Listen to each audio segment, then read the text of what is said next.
counter is the Hellcurt. Ginawa nila one time. Anyway, nag-effect naman yun. Pero let's see. Tatalo na no, diretso yung Rafaela. Yung kasing ginawa kanina ni nung Tamus, tinalo na niya, sinusubukan niya huliin yung Rafaela right after that. Pero it's too late. Basag ng top tower na, syempre, dire-diretso lang si Lord doon. Yeah, tsaka, medyo kulang sa damage yung Tamus ng kapag, well, malambot ang Rafaela. Pwede madaan sa early burst. Pero kailangan, on the first jump, mahuli mo na yung Rafaela. Pero kung hindi mo i-atarp, alam natin yun. Pag naka-cooldown na lahat ng spells mo, gagawin ni Rafaela, mag-heal lang. Mag-heal lang na mag-heal yan. And of course, kung papasukin mo siya, meron siyang crowd control. Na-stun and slow coming from her skills. Ayan. So, still waiting for the game number 2 between Evos, PH, and Geek. Actually, kung considering these two teams, kung kabak ba or parang 2-0 na yan, again guys, ito ang mindset ng mga teams natin. Hindi sila papapayag ng any mercy game. Ganoon, talagang kung 2-0, gusto mo talaga 2-0 talaga sa walang bigayan. Walang bigayan talaga. Pero I do account na siguro a little tweak or maybe an enough tweak on the draft dito ng Geek Fam could probably solve the problem mula dun sa game. Kasi I feel na yung draft nila napaka-standard lang. Tama, napaka-standard lang. Kala ko nga susundan, nakuha na nga si Teresa nasa kanila, di ba? Nakuha nila Teresa pero was good. Teresa was good. Okay lang yung I mean, even in the hands of why not, but of course that hero din naman is strong in itself. But I think they need something na mas solid yung backline damage. Probably not a Lunox. Something like that, and maybe swap in like yung Thams. Yeah. Nag-double fighter sila, di ba? Double fighter. Yun, medyo sila nahirapan dito. And of course, ang inaasahan ko nga mag-work in the early rotation, pero hindi nag-work coming from the side of Geek Fam. Or any, alam mo, may isa nga maganda eh. Kaso, syempre kasi nga ang hirap ng item na yun eh. Pero you can find maybe the perfect fit hero na natural user ng Necklace of Durance. Para yung heal ni Rafaela. Hindi ko nga alam eh kung sino natural user ng Necklace of Durance eh. Pero ang yun ang napapansin ko eh. First item talaga ng ang ni Rafaela. Lately. Yun ang Necklace of Durance. Ang logic sa Necklace of Durance, if you're gonna be choosing a hero na gusto mong shootan ng anti-heal, basta any hero na may malaking AoE. Any hero na may malaking AoE, tapos frequent yung spell. So, it could be Rafaela, that could be Odette. Basta kapag natamaan ng spells mo, damay na. Damay na. I'm actually thinking nga kung pwede nga si Kaja din doon eh, na shoot ang Necklace of Durance. Ang problema lang, syempre, mas mayroong priority na item si Kaja, the mass, and of course, the fleeting time, syempre. Pero good itemization para sa side ng kanilang Rafaela. Ang gara kasi ng first kill nun, di ba? Kahit nakatago ka sa bush, kung may nadamay, pati nasa bush. Basta may tamaan. Auto yun. Agip talaga yun nakakatuwa. Kaya kung mas marami na agip, sulit yung yung Necklace of Durance mo. Binibili mo kasi siya talaga for the anti-heal. For the anti-heal, not really on the stats that it gives. But it has a very nice stat. It has lives, it has spell bomb. Di ba? May decent amount of magic damage din naman. Actually, it's one of my favorite items eh. Tsaka mas nahirapan, that early item coming from Rafaela, mas nahirapan yung Tams, di ba, na-sustain sarili, which is dun siya kumukuha ng kunat. Yun ang inaasahan niya eh. Yung inaasahan pa niya, nawala pa sa kanya. Totoo yan. Okay, so let us see, guys. Kayo, sa mga viewers natin, palagay nyo, sino kaya ang makakuha nitong Game 2? Tuloy pa rin ba? Evos ba yan? Ganon? Evos Roar, di ba? Evos Roar. Ano ba sa Geek Fam? Once a Geek. Ayun, on once a Geek, always a fam. Yan yung kanilang once a Geek, always a fam. Okay. Yan yung kanilang tagline. So, yan, mga kaibigan, sa mga sumusuporta sa mga teams na to, baka kulang pa ng share. Cheer nyo lang. Baka kulang pa ng share. Baka pag nagdagdag share nga, mga tig sa 10 bawat isa, pero huwag nyo naman spam masyado. Baka mga dagdag ng stats. plus 8 to moral. Yan. Kailangan yan. So, Geek Fam on the blue side, red side naman ng Evos PH. Ang tinanggal pa rin ng Geek Fam dito, ayaw nilang makaharap. Would be a Minotaur plus that. Actually, very curious talaga ng Minotaur ban. I've known that there is like 5 patches or 6 patches ago na nerf ng Minotaur, di ba? Yung ultimate, mas mahaba ang cooldown on the early game. Meron kasi sila yung sa immortality ngayon. Hindi na nawawala yung yung Fury. Ni Minotaur. Isa yun sa point ko, pero I don't know kung yun yung main reason. Hindi ko alam kung kaya uptime pa rin, no? Parang maximum uptime pa rin doon sa Fury kahit yung cooldown mas maikli. Tama. Kaya pag namatay ka, pag up mo nun, nakagalit pa rin si Minotaur. I also have this one, you also get the Kimi naman and Terisla na kinalaban, tinanggal dito ng Evos PH. A totally understandable ban that was like an adjustment coming in from game 1, di ba? Yung Terisla ni Why Not, parang hindi basta-basta malapitan. Buti na lang na parang hindi sila basta-basta mga lapit. Pero the best part about that one is, nakaka-sustain naman sila sa kada palo ng terrorista. Eto na. First and second pick, of course, kukuha ng Esmeralda. It worked good and most likely export there. Okay. Export. Pag nakakita ko ng ganyang combination ang ganyan style, hindi sila minsan kumukuha ng mga main tank. Ang nagiging main tank dyan is ang export. Sa Geek Pam no, bawal pangit, no? Ay, sana sa Evos, no, bawal pangit. Puro kaya susunod dyan Lancelot Magaganda yung magaganda lagi lahat ng mga kinukuha nilang tae. Iba rin yung trip ni Schultz talaga pag no, sa pag-manage ng... Iba yan si Caps. Guapings na naman. Okay, Guapings na naman. Carapelos on the side of Geek Fam, of course. And that's the thing, it was the first rotation. So, hindi na nila papayagang ma-third ban yung Estes dito. Estes. Now, to those who are curious, bakit po ngayon may mga healer, Kuya Shane, it is mainly because there are very few assassins. And there are a lot of protections against assassins who wants to go for the backline. So, ngayon, bayad na bayad si Kimi, bayad na bayad yung mga malalambot sa likod. Dati bayad na bayad si Lunox kasi ni nerf si sobrang though pinapasok pa rin si Lunox pero hindi na siya ganun ka-impactful like before na pagka Lunox pinasok. Hindi ka magpa-first ban kay Lunox, hindi ka magpa-first rotation din. 'Di ba? Madalas at best siguro nasa na siya second rotation o second rotation pick. Ito Kimi mas baban mo pa yan, 'di ba? Hindi dapat ibibigay yan. Kita mo naman yung effect niyan, the early potential na kayang pumasag objective wise. And of course, pagka nakakuha kasi ng Kimi sa early game, makakuha ng tower, snowball dire-diretso. Oh, yes! Oo nga pala. Lilia. Oo nga pala, ngayon ko lang na-realize, di pala naban yung Lilia. Pero they could catch it with someone like maybe a Gusion. Pwede. Pwede naman mag-Gusion ng Geek. Basta sure tayo na kailangan ng Geek Fam ng damage. Yun ang pinakailangan. Pang-burst talaga dito para hindi na makabalik sa kanyang sapatos. Ito yan. Very true. Ayan, siyempre mga... tao natin, mga audience natin na nasa venue. The Sunspark Squad din na naghahandaan. Nagre-relax lang muna. Nagre-relax lang. Ayan. Classic! No, on the new meta din. Changu and Leo Mort. Sabi kasi dito, sabi niyo ni parang siya nakalimutan na si Leo. Balik muna natin dito. Well, ngayon doon ako medyo malungkot. Double fighter ulit to. Pero, double fighter ulit, di ba? It's the popular running meta right now. You have a very strong front line, tapos one solid backline damager, and yun na nga, si Chango yung napili. Now, very curious sa Leomord. Again, minsan nga mas pinipili yung Martis, di ba? Pero maganda kasi sa Leomord, you can chase down the Lilia. Pag nag-ult yung Lilia at nakakabayo pa rin si Leomord, di ba? Makukuha mo. Madali pa rin, makukuha mo pa rin. Kaya this time, the Leomord is a very good pick. And the Akai will be someone naman na i-displace itong frontline nila. Most likely, medyo nawawala si Leomord or mas priority ngayon ng Martis. Kasi early potential niya, mas kayang pumatay. Right now, very fast-paced ang laro natin dito. They go for aggressive cat lanes, yung mga ganong galawan. And pinakamagandang dyan is Martis compare kay Leo. Usually, Leo kasi stay lane Diba? Wait until like 2 core item. Tsaka ka pwede mo sumama. While eto si Martis, kung magkakaroon doon sa kaguluhan doon sa lane niya, meron siya ditong last kill to the decimate din. The decimate diba, ni Martis. Okay. Sige, mag-mini choice ulit tayo din. Palagay mo, anong puso mo? Sa lineup, I'll go for Evos ngayon. They have this Lilia. Evos ka. Feeling ko Lilia. Sa Lilia ka naman. Ako doon ako sa Geek Pam. Yun ay kung si Haji, wala pa siyang 2 kills by 5-minute mark. Diba? May mga pag-ganayin tayo. To be more specific. Kasi ang threat na lang dun sa... Ang ganda ng initiate, ang ganda ng engage ng Geek Pam dito. Parehas na sila may sustain. Pero mas mobile ang Esmeralda kaysa sa Estes. You have to be around the Estes. You have to always be close to the Estes. So, para kayong easy targets doon na pwedeng sundutin in and out ng mga katulad ni Leomord, ng katulad ni Cho. Diba? Wax in, wax out. Now, thing that you can do is, ayun nga, you could just para dun sa sundutin lang. And again, going back sa side dito ng Evos, yung strength nila is si Haji. So kung si Haji naman habang susundot or attempt na pumasok yung mga taga Geek Fam, matalo na ni Haji. Yun ang problema. Lalo na kung ma-fed yung Esmeralda. So ang call ko, basta walang 2 kills at least by the 5-minute mark si Haji. Ibig sabihin, hindi ganun solid yung game ni Haji on Esmeralda to the game. Ano to? Go for Geek Pam. Geek Pam na to. Haji, alam mo na. 2 kills na. Within 5 minutes. At least mga 2 kills siguro. 2 kills yan. Inaasahan natin. Or maybe a good amount of assist, Basta, pero kailangan basta 5 minutes. 5 minutes din. Yan, may calamity.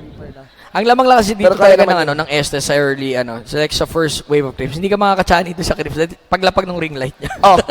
No, yung pang wave clear, yun ang pinakakailangan niya Hirap capitalize lapitan eh. Oh. na mabilis na wave clear for the side of Evos.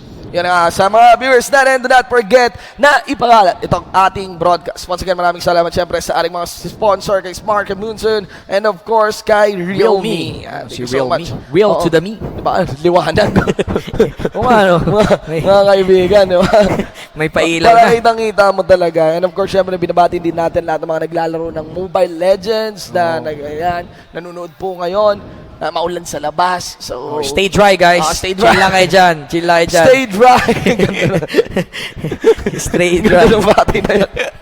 Stay dry. And of course, enjoy some good Mobile Legends action. Syempre, sa mga pinakamagagaling na teams dito sa Pilipinas. Dito sa MPL. Kita nyo yung mga teams nyo, cheer nyo dyan. Wala nang tapon na teams talaga dito. Ay, oo. Walang tapon na. And of course, kasi yung mga bagong teams, ang lalakas eh. Oo, iba yan. Iba yung dating. Diba? Ibang Ibang kumpara dun sa ibang season. I mean, we cannot sugarcoat it, diba? Pero normally, yung mga bagong team, mababa expectations sa kanila. Pero ngayon, sila diba? yung nagdidikta. Wasak. Pero anyway, pakikilala ko muna. On to the blue side, we have Geek from PH, Escanor, gagamit sa kanyang True.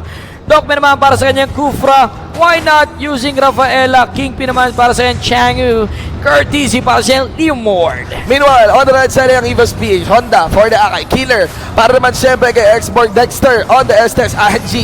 For this, Esmeralda and Dufen on Lilia. Eto na, tamang 3-man, 1-3-1 for the side of Evos and Geek fan. Alam na nila yung galawan, sustain. Once makakita ka ng sustain, automatic ang laning natin. This 1-3-1 trying na naman to contest. Ring light nila pag dito just to zone this one out. Why not? Pero this position with pero wala na yung ring light. Ang problema na isikot pa rin ng mga member dito ng Evos PH yung mismong bomb. And they're getting torch out coming in from Killer. Mamba out na to. Takbuhan na ba ito? Hindi nila pwede chase down eh. Pwede silang i-fade away bola ni Lilia. Fade away bola. The boom boom pow. Ang malala dun sa boom boom pow ni Lilia. Pwede mo siya ikas habang naglalakad eh. Yun yung bad trip, di ba? Pero tignan natin dito. First, River Crab, tamang chill lang dito. Honda, medyo pulado dito. Tamang habol dito si Why Not. Nasa follow-up damage coming from the side of Geek. Pinapauwi ang ating tropang oso. Yan, hindi rin natag ni Kingpin doon. Hindi rin natag ni Kingpin yung of course, si Akai. Si Akai using the first kill. Now, the strategy na ginagawa dito ng Evos PH is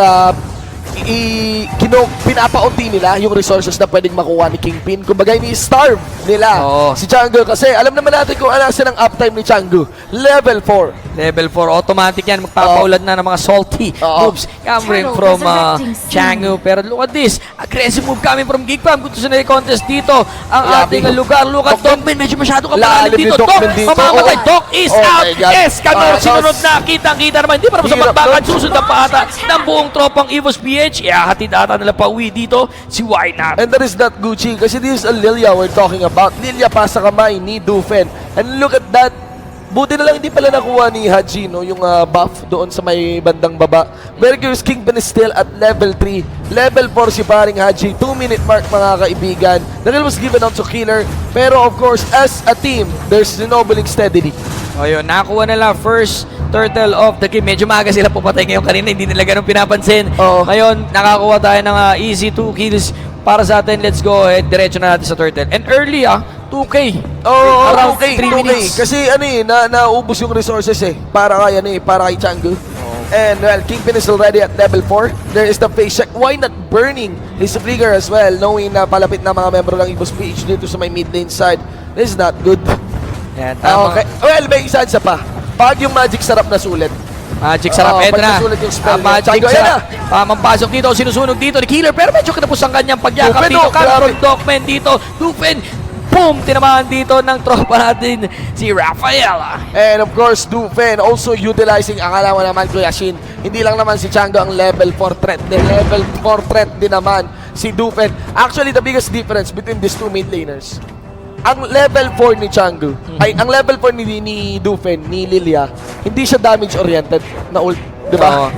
Yung ult ni Lilia dito, utility. Kaya naman karamihan ng damage ni Lilia nasa first skill and Nasa second first skill niya lang. Kaya dapat nire-respeto mo talaga yung first skill and second skill ni Lilia kasi mahapdi ka agad yan by Update default. agad. Tapos early game, of course, Oo. 1 and 2. Aside sa last skill naman dito ni Chang. That's a good point coming from paring Shin, guys. And look at this, the rotation pa rin for the side of Geek Fam. Steady pa rin sila sa kanilang game dito or plan dito. Makipagsabayan na tayo dito with regards sa ating objective. 1-1 pa rin. Mampa-out na muna yung mga tanks nila. Hanggat walang Athena Shield, di sila pwede lumapit. They have good range naman mga membro dito ng Geek Fam. So, that's the one that they need to capitalize on. At nakuha rin nila yung Pusatore.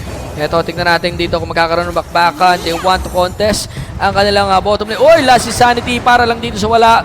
Quits na natin na ito. Kuhanin natin top turret para sa side ng Evos PH. Pwede yan, na, habulan na. Pwede yan. na makipagbakbakan. Dogman, pumasok dito. Honda, tamang ikot-ikot. Hurricane Dodge once. Dexter, sustaining. You want to disengage. Alam nila hindi maganda para sa Evos PH na ilaban yon. Why not naman? Walang flicker yan. Haji goes for the time. Falling Star sa may mismong harapan pero sinasalo niya ng todo dito. Mga pamagic sarap coming in from keeping the meteor shower, dealing some decent damage just to remove the shield though of Haji. Ayan, tamang chill lang ulit. Dogman, Haji, nakikipagkabulan dito. Sabi kasi ni paring Chin, kailangan ako makatukil siya after 5 minutes pero wala pa akong kill dito. Oo, pero lumalamang na pa rin sila. As you can actually see na hindi nalalapitan yung Estes. And there is Lilia and also Export doing their job. Dupen, no? Kasama rin si paring Killer. They secured the turtle. Wala pa silang maagang pamputas or sagot dito. Napakaganda. Hurricane Dance ba? Kakapit dito. Tamang wala coming from Honda dito sa may talon. Ang Esmeralda Kingpin is down. Actually, very curious ba hindi nag-Barbelicious doon? Si Curl C ngayon pa lang lumabas yung barbell at pumapoke out. I think this is just gonna be onto the Evos side. Buhay pa rin ang Estes. Harap dito si Haji. Wala silang pang-damage, kaibigan. And that is a no chance to actually win that one para sa side ng Geek Fam. That's a win for the side of Evos PH. Kung gaano nila sinosustain lang. Look at the position of Dexter. Hindi siya maawakan. Nasa harap niya si Esmeralda. Katabi pa niya si Akay, si Honda. Paano mo naman masasaktan ang isang Estes doon? It's very hard, I mean, I was thinking na ibabarbell na sana yun. Oo, ako rin Curl C kasi wala ka ng choice Tapos nung nag-barbell siya, nasa 30% na rin buhay niya. Oo, nasa likod lang. Nasa likod lang siya.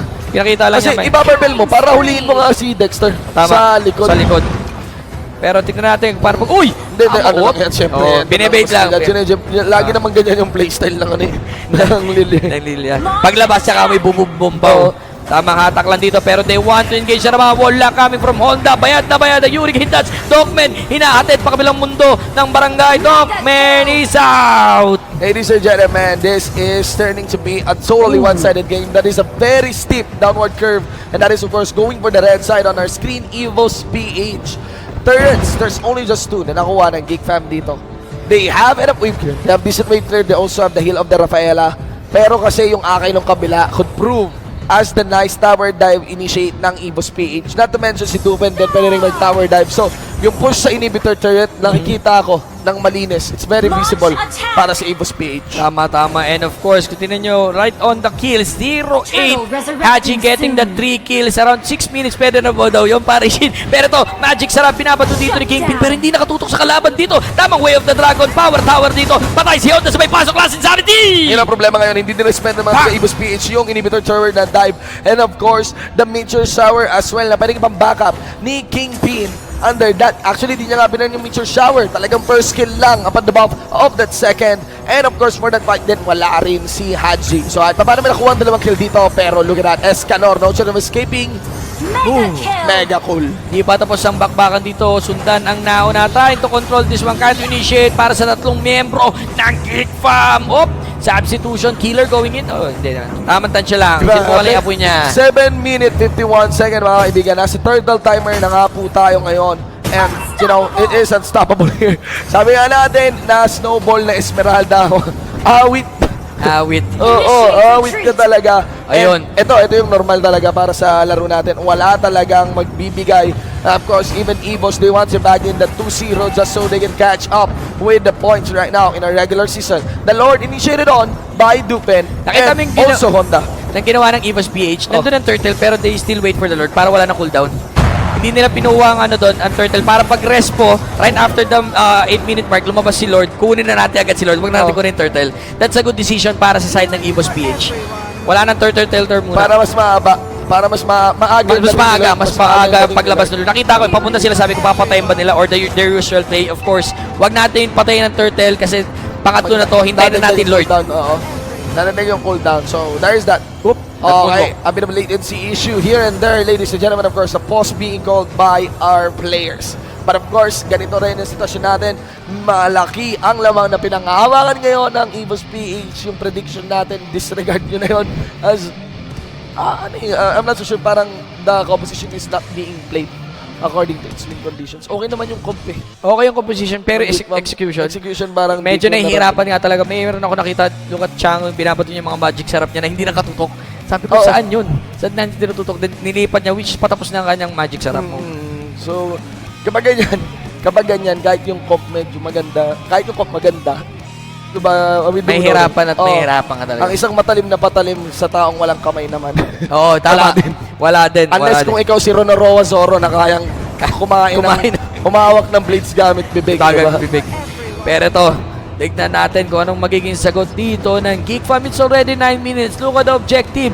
Kalbo, lahat ng tore para sa side ng Geek Fam sa kanilang base militar. Indeed. 2-10 into our game. Ladies and gentlemen, all in favor of Evos PH. This is actually of them trying to figure out kung paano gagawin ang tower dive. Eto na ang Lord, kumakatok. Pinalabas ang meteor shower, pero ang daling kinounter yan ni Maring Honda Tokmen. Namatay na lang din nila si Ton na Maring Estes naman, Sir Kill coming in from Haji. Eto, Haji going in, mga sir. Sobrang aggressive dito, pero they want to end the game very clean. It's all about Evos show for the game number 2. 2-0 on this series, ladies and gentlemen. Evos PH. Walang duda na sinasabi.